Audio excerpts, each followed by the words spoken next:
Hello， 我是 Bingo， 一起来听新闻学英文吧。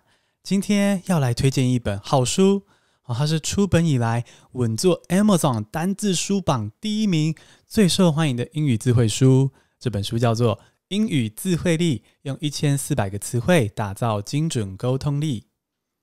那这本书这样大卖，在 Amazon 单字书榜第1，表示是全球范围的第1名耶。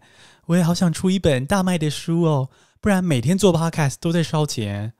幸好呢，这集没有烧钱，这集是由 Easy Talk 出版社赞助播出。这个英语字汇力这本书啊，它有进阶又实用的英文单字，这些单字呢是在纽约时报、纽约客这些杂志这些很不错的杂志中的文章常常见到的用词哦，所以可以提升你沟通的准确程度、优雅程度。那这本书里面呢，它是这样安排的你每天呢可以读7个进阶单字，然后总共有200个单元，所以1年内你就可以轻松的掌握这些进阶单字哦。而且虽然说是进阶啊，可是它让学习的过程变得很轻松它有故事、有背景、有主题、字根、历史、神话、同义字、反义字，总之就是让你不死背，轻松的学单字。那如果你现在也很想要买入这本英语字汇力的工具书的话呢，在我的资讯栏中就有各大平台的连结，赶快去看看吧。那这一集呢，当然就是也帮大家介绍一下这本书的魅力，我就挑出了这个书中的3个单字，然后呢分享一下这个书里面怎么去描述这个单字，让你看看这本书的魅力何在。那现在就来进入正题。第一个单字是 Wanderlust， W-A-N-D-E-R-L-U-S-T， Wanderlust 旅游欲是名词。Felix spent his 20s trying to satisfy his wanderlust, visiting no fewer than 50 countries on 4 continents. 好，这个旅游欲这个单字啊，是不是非常的适合现在这个全球大疫情，而且台湾还在3级警戒的状态啊？大家一定是被关在家，好想去旅游哦。We have this strong and constant desire to travel. 我们有这个很强烈、很长期的欲望，好想要旅游哦。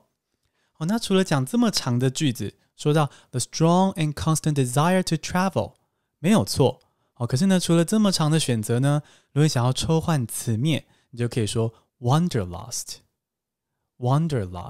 这个 wanderlust 它呢在书中就有介绍到它是一个德文来的字，那它的意思呢就是 the desire for wandering。 好，这个 wander W-A-N-D-E-R 当然就是那个漫游嘛，散步的意思，探索各地的意思，所以 wander 的 lust L-U-S-T lust 是很强烈的性欲的意思那你有很强烈的旅游的欲望我们就稍微把这个性给去掉我猜是德文里这个 lust 这个字也许不一定全然是性欲我是有学过德文，但是一下就放弃了半吊子，所以呢不确定它的德文的意思。如果有德文高手可以跟我分享说德文里面的 lust 是不是可以泛指各种欲望那在英文里面呢 lust 其实是很强烈的性欲的意思，不过当 wanderlust 2个字加在一起的时候呢，它指的跟性欲无关了，只是指说有这个很强烈的旅游的欲望那像是有一个英国的杂志啊，它的名字它是旅游杂志，它的名字就是 Wanderlust， 它就是这个标题旅游欲这个杂志的名字那我刚刚说的这些东西啊，都是在这一本单字书中就会讲到的，还跟你讲它的根源，然后帮你拆字，然后呢还会说到它相关的杂志或者是相关的文化，让你印象很深，是个非常丰富的单字书。那么来看一下例句例句一样是从书中取出的好，我们来再念一次。 Felix spent his 20s trying to satisfy his wanderlust, visiting no fewer than 50 countries on 4 continents. 他的意思就是说呢 Felix 这个人呢，他20岁的时候 spent his 20s 怎么样呢？ spend 一段时间 VING 就是花这段时间做什么事情，那他 spend his 20s trying to，他20岁的时候呢，20几岁的这个时期都是在到处旅游，去满足他的 wanderlust， 他的旅游欲。那他就在这段期间呢 visiting 拜访了 no fewer than 50 countries on 4 continents。他拜访了4个大陆上超过50个国家，就是他到了50个国家周游列国，到处去旅游，足迹遍布4大洲。所以再念一次这个例句Felix spent his 20s trying to satisfy his wanderlust, visiting no fewer than 50 countries on 4 continents. 第二个单字是 tantalize, T-A-N-T-A-L-I-Z-E, tantalize, 撩拨，吊人胃口，是动词。The photos of white sand beaches he hung in his office merely tantalized Robert. He never could find time for a vacation. 非常悲伤的例句。好，先来看 tantalize 这个字tantalize 就是 to torment someone with something they want without ever giving it to them。稍微翻译一下，就说 tantalize 就是呢，你去折磨某人，那这个折磨的方式呢，是他们很想要什么东西，那你就是硬不给他，死不给他。那这个字tantalize 为什么是这个意思呢？竟然有个神话的来源就是呢，其实有一个神话的人物叫做 Tantalus， T-A-N-T-A-L-U-S， Tantalus， 他是一个被惩罚的国王他做了某些事被惩罚，然后呢，他的惩罚是要终日泡在水池中，那个水面是淹到他的脖子，接近下巴这边了。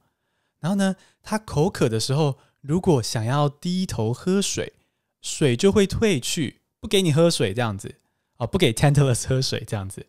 那他的头上几公尺的范围内就有水果，也就是水果可以吃了，可以解渴嘛，还可以积腰才不会饿。可是呢，这个水果只要 Tantalus 一伸手要去摘，他就会往上抬高，总之就是 Tantalus 拿不到水果，喝不到水。那这样子的一个故事呢， Tantalus 他被惩罚，就是他想喝水就得不到水，他想摘水果就得不到水果。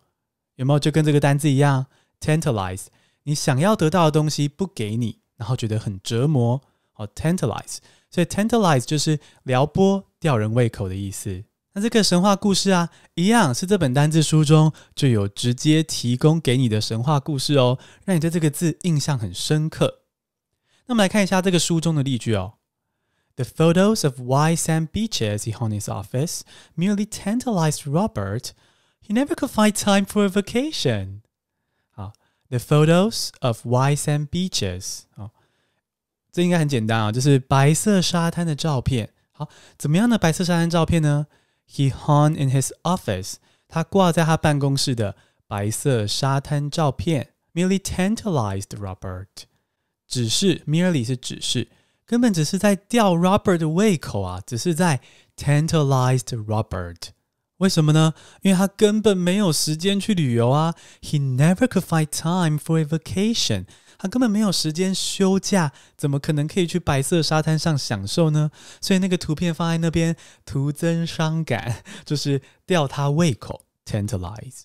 那我们就再念一次这个例句The photos of white sand beaches he hung in his office merely tantalized Robert.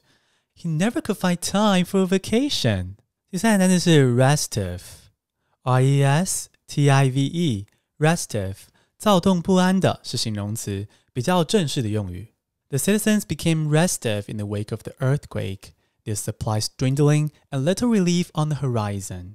这个 restive 这个字很有意思它的字根明明就有 rest 这个字，对吧？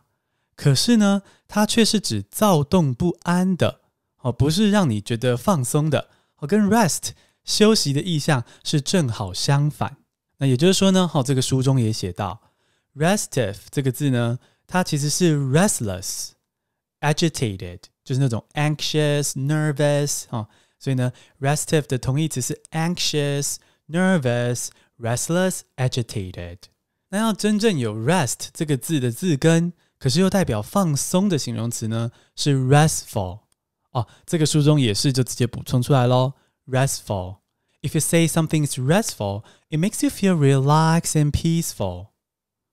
就是如果你形容一个东西是 restful， 表示说这个东西让你放松，让你觉得很平静。比如说，如果今天你播那种瑜伽音乐像我有时候心里烦躁的时候，就会在 YouTube 搜寻 Yoga Relaxing Music 这3个字，那搜寻这3个关键字呢，就会有那种什么那种很像什么宇宙脑波的音乐，我不知道怎么形容，大家可以去搜寻看看，然后可以听听看。那样的音乐呢，对我来说就是很放松会让我的心情平静。那这时候呢，我就可以形容这个音乐 This music is very restful. This music is very restful. 所以呢，我们立刻的比较一下 restive 跟 restful。若是人觉得 restive 是指他躁动不安， I feel restive 是指我躁动不安， I'm anxious, I'm nervous。 那如果某个事物呢 is restful， 表示这个东西让我放松，让我平静。好，那我们就来看一下这个书里面的例句哦。The citizens became restive in the wake of the earthquake, their supplies dwindling and little relief on the horizon。 这个 the citizens 这些公民，这些人民变得 restive， 他们变得焦躁不安。那是怎么呢？在地震之后 in the wake of the earthquake。 In the wake of something 就是在某件事之后，然后这段时期呢还受到这个事件的影响。那在地震之后不久还受到地震的影响，这段时间呢就是 in the wake of the earthquake。 那为什么他们会焦躁不安呢？后面就用简单的 VING 的方式来补充资讯。 Their supplies dwindling， 他们的 supplies 就是他们的供应品，比如说可能也许一些饭啊、食物啊，或者是一些保暖的寝具，这种日常生活的 supplies dwindling。 这个 dwindle 就是越来越少的意思， dwindling 是它的 VING 的形式。所以他们的这个供应品他们日常生活的供给品越来越少了。而且呢 little relief on the horizon， something is on the horizon 就是表示这个东西正要来了。那但是呢，正要来到这些人民身边的东西是什么呢？ little relief。 但这个 little relief， 这个 relief 就是纾困金纾困的食物什么的。最近这个像是武汉肺炎的疫情，各国都会发起一些纾困金嘛，你可能也许有领到了这个台湾政府发的1万块或是3万块的纾困金。那这些纾困金就是 relief。 那像这个地震天灾疫情之下，政府去发起的一些纾困金、纾困的食物就是 relief。 所以呢，他们的这个 supplies 日常供应品越来越少，纾困金、纾困的食物也没有，就是看起来不会有，没办法期待有多少这样子。所以他们就变得更怎么样 restive， 更焦躁不安，躁动不安。那么就再念一次这个例句The citizens became restive in the wake of the earthquake, their supplies dwindling and little relief on the horizon。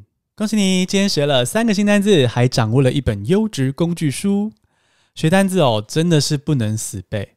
其实你会喜欢 Bingo 的节目一定是识货，一定懂说这个单字的背景故事使用情境，真的是对于学习单字很有帮助的一件事情。所以呢，我真的推荐你到资讯栏中点击各大平台的连结，和为自己买下这本优质的工具书，跟 Bingo 一起不时翻阅，不死背学英文吧。谢谢收听，下次通勤见。